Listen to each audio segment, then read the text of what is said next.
Hello and welcome to my YouTube channel pre exam training. दोस्तों, practice set 42 लेकर हम आपके सामने आ गए हैं, जो सबके लिए इम्पोर्टेंट है। सब देखो, सब सीखो।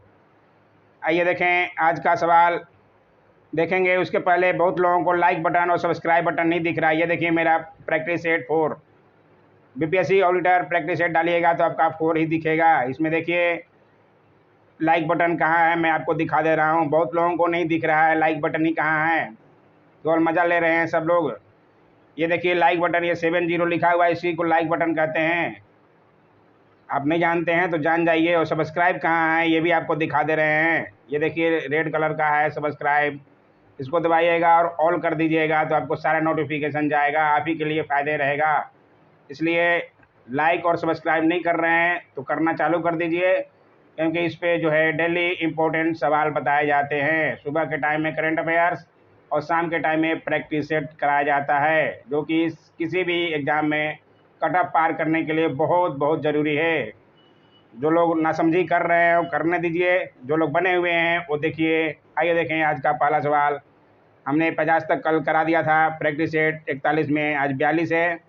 आइए देखें पहला सवाल आज का। निम्नलिखित में से कौन सा विद्युत चुंबकीय तरंग नहीं है?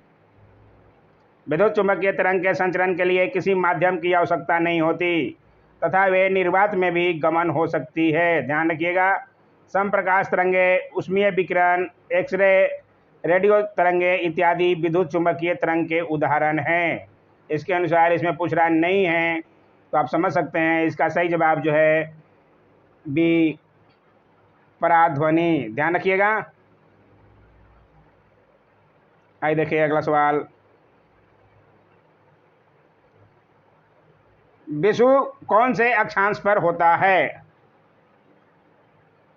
विषुव यानी कि इक्वेनॉक्स जो है पृथ्वी का वह स्थिति है जब सूर्य की किरणें विषुवत रेखा यानी कि 0 डिग्री अक्षांश पर लंबवत पड़ती है। ध्यान रखिएगा। और सर्वत्र दिन और रात बराबर होते हैं। 23 सितंबर एवं 21 मार्च को सब लोग जानते होंगे, पहले भी बताया जा चुका है, संपूर्ण पृथ्वी पर दिन और रात बराबर होते हैं। ध्यान रखिएगा। इसके अनुसार जो है आंसर आपका सी, 0 डिग्री। ध्यान रखिएगा, बातों को सुनिएगा तो स्पष्ट हो जाएगा दोस्तों। आइए देखें अगला सवाल। आनंद वन स्थापित करने के लिए कौन विख्यात है? आनंद वन, इसका सही जवाब है सी, बाबा आपटे। ध्यान रखिएगा। आनंद वन आश्रम जो है महाराष्ट्र के चंद्रपुर शहर में स्थित है। बरोरा नगर स्थित यह आश्रम प्रसिद्ध समाजसेवी बाबा आपटे की कार्यभूमि रही है। ध्यान रखिएगा। इसके अनुसार आंसर जो है बाबा आपटे।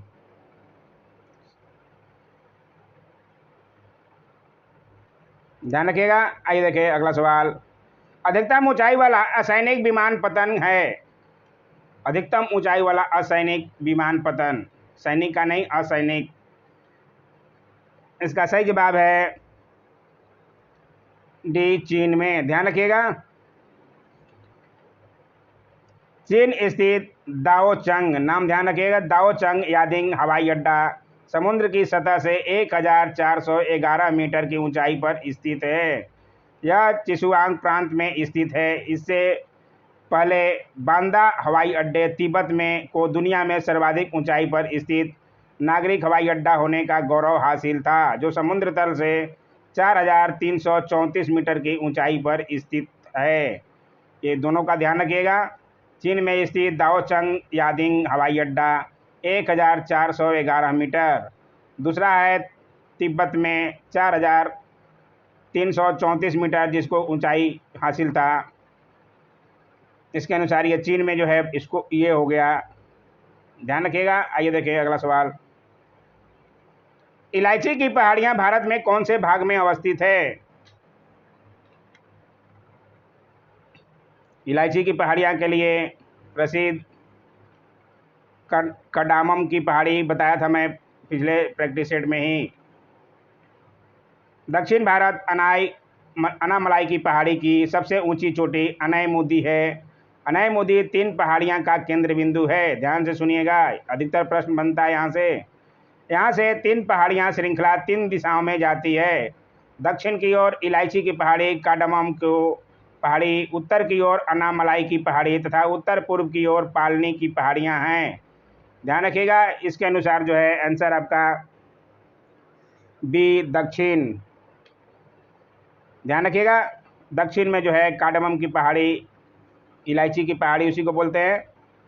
आइए देखिए अगला सवाल। भारतीय प्रामाणिक समय निम्नलिखित में से कौन सी देशांतर रेखा से आकलित की जाता है? किससे आकलित किया जाता है? सब लोग इसका जानते होंगे। इसका सही जवाब है सी 82 डिग्री 30 मिनट ईस्ट, जो कि इलाहाबाद के नैनी शहर में कितनी बार बताया जा चुका है। ध्यान रखिएगा। आइए देखिए अगला सवाल। झारखंड बिहार राज्य से कौन से दिनांक को अलग हुआ था? ये भी कितनी बार बताया जा चुका है, सब लोग इसका आंसर जानते होंगे। आइए देखिए, ऑप्शन देख लीजिए।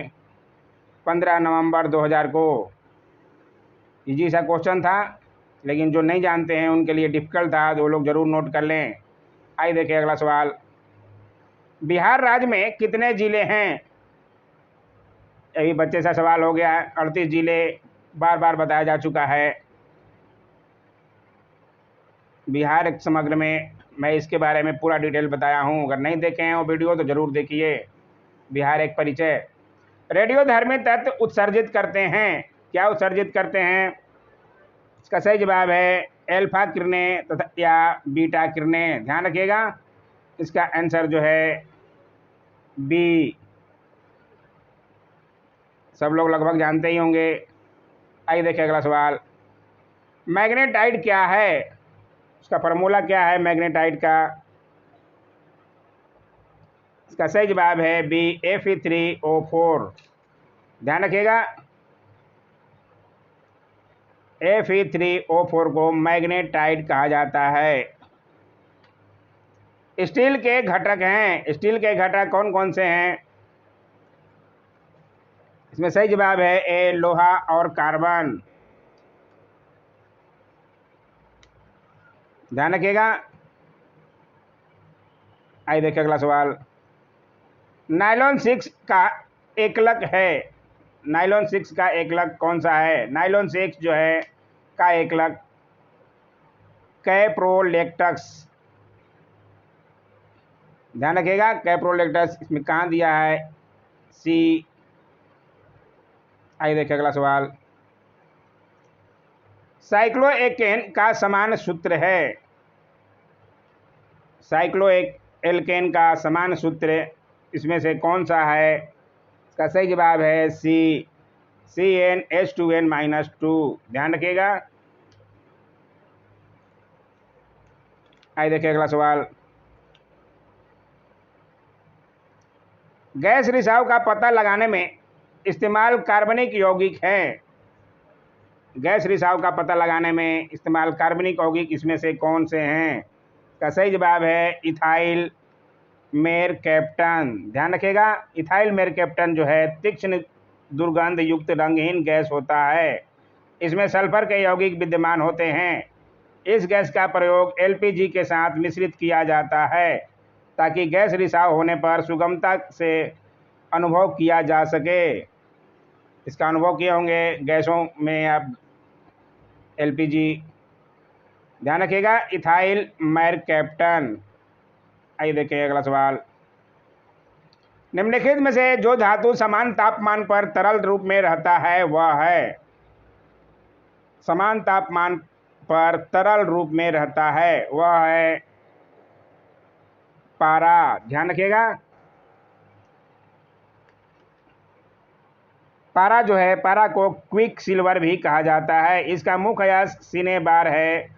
यह एक ऐसा धातु है जो समान तापमान पर तरल अवस्था में रहता है। आप समझ गए होंगे, इसलिए आइए देखिए अब अगला सवाल।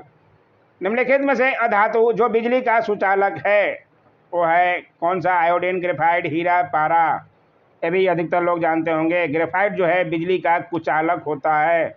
सुचालक, कुचालक नहीं सुचालक, इसमें सुचालक ही पूछ रहा है।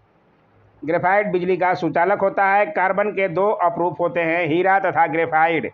हीरा संसार का सबसे कठोर पदार्थ होता है, सब लोग जानते होंगे।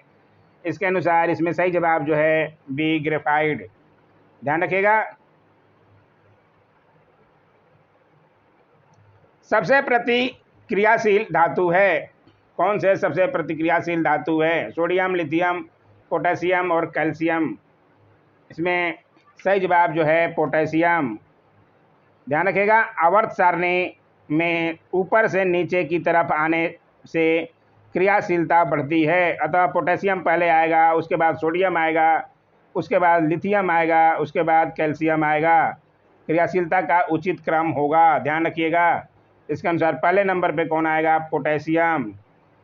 ध्यान रखिएगा। इसलिए आंसर जो है सी, पहले पोटेशियम आएगा, उसके बाद सोडियम आएगा, उसके बाद लिथियम आएगा और उसके बाद कैल्शियम। आइए देखिए अगला सवाल। उम्मीद है आप समझ गए होंगे। एलजी का सेल वॉल किससे बना है?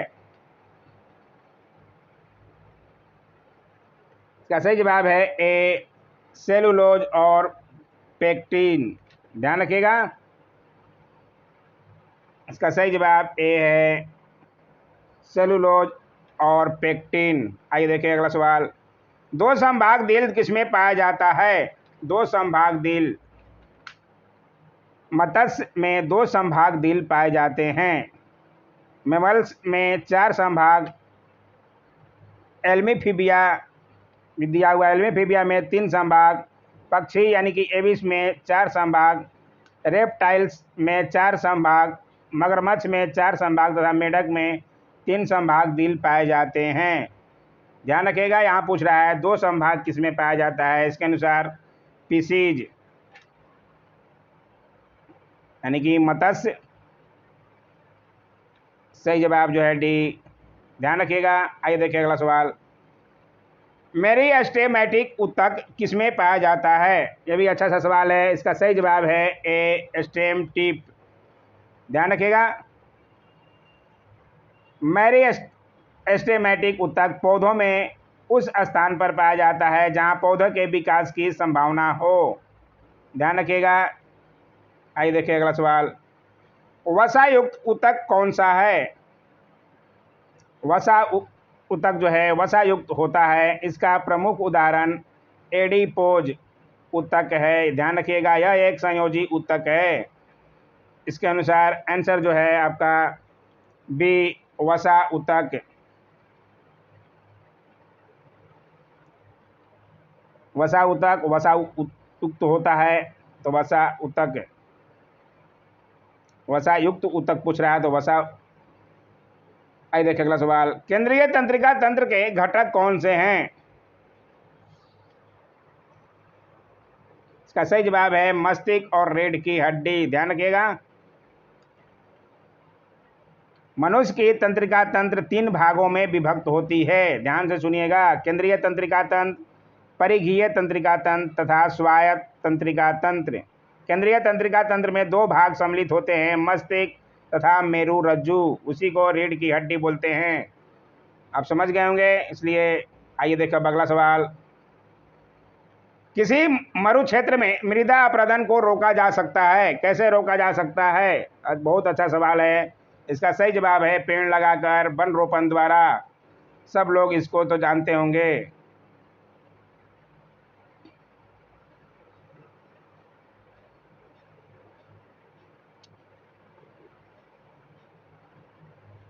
अरे यार, ध्यान रखिएगा।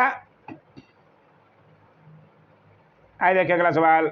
कभी कभी ये भी गड़बड़ कर देता है। भारत में तेल की पहली परिष्करणशाला स्थापित की गई है। कहाँ पे? का सही जवाब है सी, डिगबोई में। ध्यान रखिएगा, पहले भी ये बताया जा चुका है। आइए देखिए अगला सवाल। बीकन प्रकाश के रूप में प्रयुक्त निष्क्रिय गैस है। बीकन प्रकाश के रूप में। इसका सही जवाब है डी, NE, नियोन। NE को नियोन बोलते हैं। नियोन जो है गैस का प्रयोग बत्तियों और विज्ञापन पट्टों को चमकदार बनाने में किया जाता है। आइए देखिए अगला सवाल। बेकिंग सोडा का रासायनिक नाम है। बेकिंग, ये तो सब लोग जानते होंगे, बार बार बताया जा चुका है। बेकिंग सोडा को सोडियम बाइकार्बोनेट कहते हैं, ध्यान रखिएगा। NaHCO3 इसका फार्मूला है, सोडियम बाइकार्बोनेट। बेकिंग सोडा बार बार आपसे पूछा जाएगा, कितनी बार बताया जा चुका है, इसलिए इसका सही जवाब जो है सोडियम बाइकार्बोनेट। आइए देखिए अगला सवाल।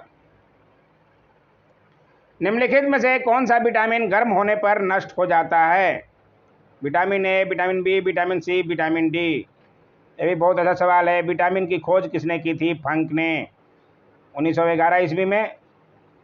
यह एक प्रकार का कार्बनिक यौगिक है, इसमें कोई कैलोरी नहीं प्राप्त होता है, परंतु यह शरीर में उपापचय में रासायनिक प्रतिक्रियाओं के लिए नियम के लिए बहुत ज़रूरी है।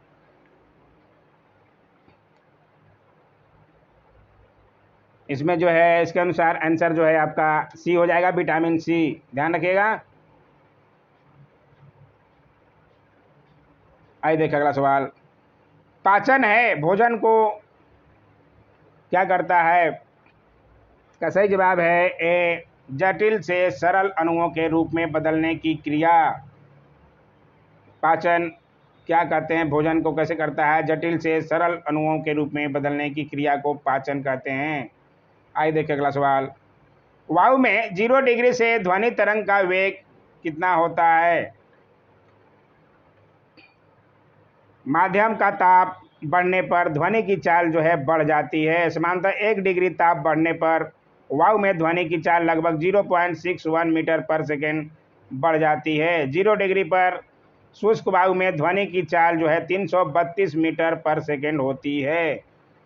इसके अनुसार आंसर जो है आपका बी, 331 पॉइंट दिया है, तो उसके अनुसार 332।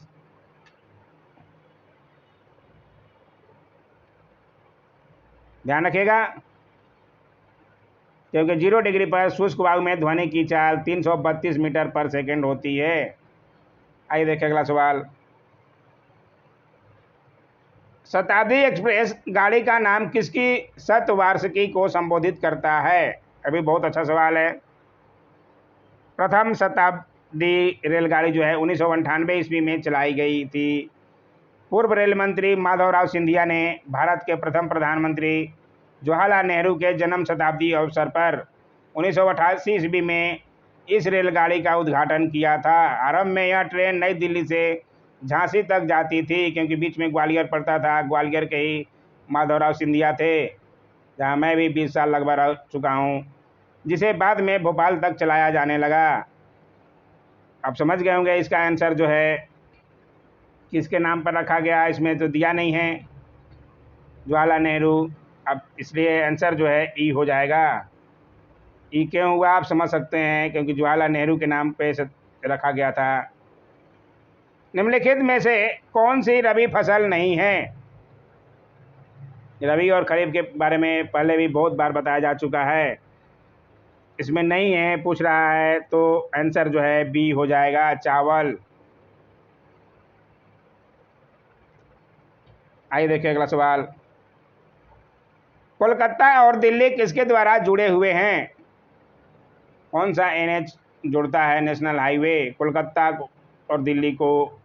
इसका सही जवाब है बी, NH नंबर 2, ध्यान रखिएगा, नेशनल हाईवे नंबर 2।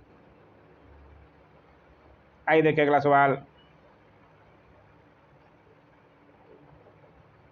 भारत का सबसे सूखा भाग है, कौन सा भाग सबसे सूखा है? भारत में पश्चिमी राजस्थान का जैसलमेर सबसे सूखा क्षेत्र है, जहां 10 सेंटीमीटर से भी कम वर्षा होती है। ध्यान रखिएगा, इसके अनुसार आंसर जो है आपका पश्चिमी राजस्थान, जैसलमेर जगह नहीं दिया लेकिन पश्चिमी राजस्थान दिया है, तो आप आंसर जो है ए लगाएंगे। ध्यान रखिएगा, पश्चिमी राजस्थान। आइए देखिए अगला सवाल। मुंबई हाई किससे संबंधित है? मुंबई हाई जो है मुंबई समुद्र तट से लगभग 75 मीटर की ऊंचाई पर स्थित एक तेल क्षेत्र है, जो समुद्र से 162 किलोमीटर की दूरी पर स्थित है। भारतीय तेल एवं प्राकृतिक गैस निगम ONGC द्वारा इसका संचालन किया जाता है। इसके अनुसार आंसर जो है बी पेट्रोलियम, ध्यान रखिएगा, मुंबई हाई पेट्रोलियम से संबंधित है। भारत में दार्शनिक मुद्रा प्रणाली किस वर्ष शुरू की गई थी? ये भी बहुत अच्छा सवाल है। 1 अप्रैल 1957 को भारत सरकार ने रुपया यानी कि आना और पाई सिस्टम को डेसिमल करेंसी में परिवर्तित कर दिया। 1957 और 1964 ईस्वी के बीच में ढाले गए सिक्कों में अंतर करने के लिए नया पैसा यानी कि न्यू पैसा शब्द का प्रयोग किया गया। इसके अनुसार आंसर जो है आपका सी हो जाएगा 1957, ध्यान रखिएगा। आइए देखिए अगला सवाल, निम्न में से किस वस्तु का केवल विनिमय मूल्य है? हीरा, टेलीविजन, कंप्यूटर, चावल। इसका सही जवाब है ए हीरा, ध्यान रखिएगा, वस्तु का केवल विनिमय मूल्य है, हीरा का सबसे मूल्यवान वस्तु हीरा ही है। आइए देखिए अगला सवाल, भारत का कुल कितना भौगोलिक क्षेत्र वन भूमि है? वन भूमि पे अधिकतर प्रश्न बार बार बनता ही है। वन क्षेत्र से तात्पर्य प्राकृतिक वन क्षेत्र या रोपे गए वन क्षेत्र से है, जिसमें पेड़ों की ऊंचाई कम से कम 5 मीटर से ऊपर होती है, चाहे वह क्षेत्र उत्पादक है या नहीं। ऐसे क्षेत्रों में वृक्षारोपण के अलावा कृषि उत्पादन से संबंधित कार्य नहीं किए जाते हैं। तो पूछ रहा है कितना प्रतिशत है? इसके अनुसार आंसर जो है बी 23%, ध्यान रखिएगा। आइए देखिए अगला सवाल, दूसरी पंचवर्षीय योजना ने किसको प्राथमिकता दी थी? यही बार बार ये सवाल आते हैं पंचवर्षीय योजना पे। इसका सही जवाब है सी भारी उद्योग, ध्यान रखिएगा, पहले भी बताया जा चुका है ये। आइए देखिए अगला सवाल, राज्य के लिए एक निर्वाचन याचिका का निर्णय करने का अधिकार किसको है? भारतीय संविधान में जन प्रतिनिधि अधिनियम 1951 की धारा 80A के तथा अनुच्छेद 329B के अंतर्गत यह प्रावधान किया जाता है कि चुनाव याचिका सीधे उच्च न्यायालय में प्रस्तुत की जाएगी। इसके अनुसार आंसर आप समझ सकते हैं कि उच्च न्यायालय, ध्यान रखिएगा। आइए देखिए अगला सवाल, संघ यानी कि संघीय सूची में कितनी मदें हैं? संघ सूची यानी कि सूची 1 में 100 विषय शामिल है, यद्यपि अंतिम विषय की संख्या 97 है। भारतीय संविधान के भाग 11 में यह सूची दी गई है, जिस पर कानून बनाने का अधिकार केंद्र सरकार को है। 100 विषयों की सूची में से एक विषय ऐसा है जिसे उपयोग में नहीं लाया गया है। इसके अनुसार उपयोग में नहीं लाया गया, कितना हो जाएगा आप समझ सकते हैं। इसका आंसर जो है सी 97, क्योंकि जो है अंतिम विषय की संख्या 97 है, ध्यान रखिएगा। संघ सूची 1 में 100 विषय शामिल हैं, यद्यपि अंतिम विषय की संख्या 97 है, इसलिए आंसर जो है 97 हुआ। आइए देखिए अगला सवाल, संसद के 2 सत्रों के बीच अधिकतम कितना अंतराल दिया जा सकता है? ये भी बार बार ऐसे सवाल बनते हैं। इसका भी सही जवाब है सी 6 महीने, ध्यान रखिएगा, लगभग लोग जानते ही होंगे। आइए देखिए अगला सवाल, बहुत अच्छा सवाल आ गया, संविधान में मूल कर्तव्य कब शामिल किए गए थे? ये भी सवाल बार बार दिखता है। संविधान के 42वें संशोधन अधिनियम 1976 के अंतर्गत भारतीय संविधान के अनुच्छेद 51A में यह ध्यान रखिएगा 10 मूल कर्तव्यों को सूची जोड़ी गई है। सरदार स्वर्ण सिंह समिति की सिफारिशों के आधार पर यह संशोधन किया गया। भारत के ने मूल कर्तव्यों की सूची पूर्व सोवियत संघ के संविधान से ग्रहण की है। सारी बातें आप समझ गए होंगे, ये जो है बार बार आपसे पूछेगा, इसलिए जो है आंसर आपका बी 1976। 42वें संविधान संशोधन नहीं दिया, 1976 दिया है, तो 1976 लगाइए। आइए देखें अगला सवाल, देश में छोटे किसानों को परिभाषित किया गया है। वे किसान किनके पास जोत क्षेत्र है, कितना जोत क्षेत्र उनके पास है जिसको कि छोटा किसान कहा गया है। ये भी सवाल बहुत बार देखा गया है। भारत में छोटे किसानों से तात्पर्य ऐसे किसानों से है जो जो 1 से 2 हेक्टेयर, ध्यान रखिएगा, 1 से 2 हेक्टेयर यानी कि 2.5 से 5 एकड़ भूमि पर खेती करते हैं।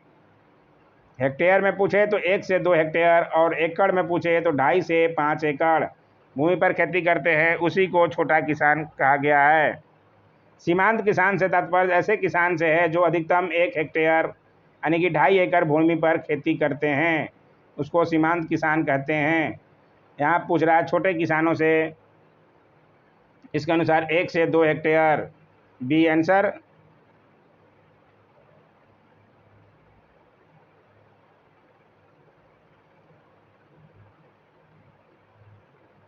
ध्यान रखिएगा। आइए देखिए अगला सवाल। भारत में राष्ट्रीयकृत बैंकों की संख्या है,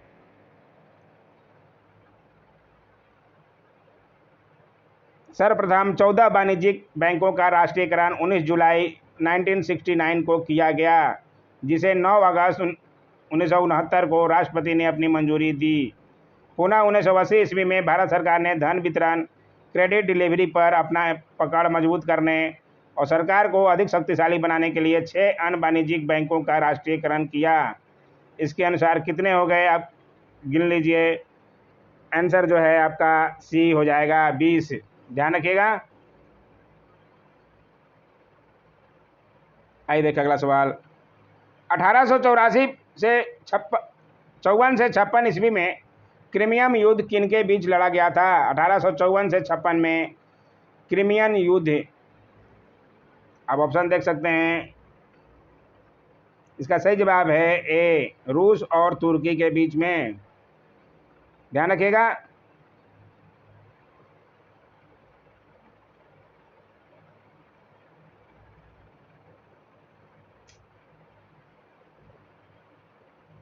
रूस और तुर्की। आइए देखिए अगला सवाल। लास्ट सपर एक प्रसिद्ध रेनेक्स चित्रकारी किसकी श्रेष्ठ कृति थी? लास्ट सपर एक प्रसिद्ध रिनेसांस चित्रकारी किसकी श्रेष्ठ कृति थी? इसका सही जवाब है सी, लियोनार्डो दा विंची। ध्यान रखिएगा, ये नाम ही काफ़ी है इसलिए ये इम्पोर्टेंट है। आइए देखिए अगला सवाल। बराह मिहिर थे, क्या थे? इसका सही जवाब है एक डी, एक प्राचीन खगोलविद, एस्ट्रोनॉमर। ध्यान रखिएगा। तो ये आज के ख़त्म हो गए। ये देखिए दिया गया है आंसर की भी, आप टेलीग्राम ज्वाइन कर वहाँ से PDF ले सकते हैं। आज का वीडियो आपको कैसा लगा? अच्छा तो लगा ही होगा, लाइक तो किए नहीं होंगे, कोई बात नहीं दोस्तों, चैनल को सब्सक्राइब लेकिन ज़रूर कीजिए। आज का वीडियो देखने के लिए बहुत बहुत धन्यवाद।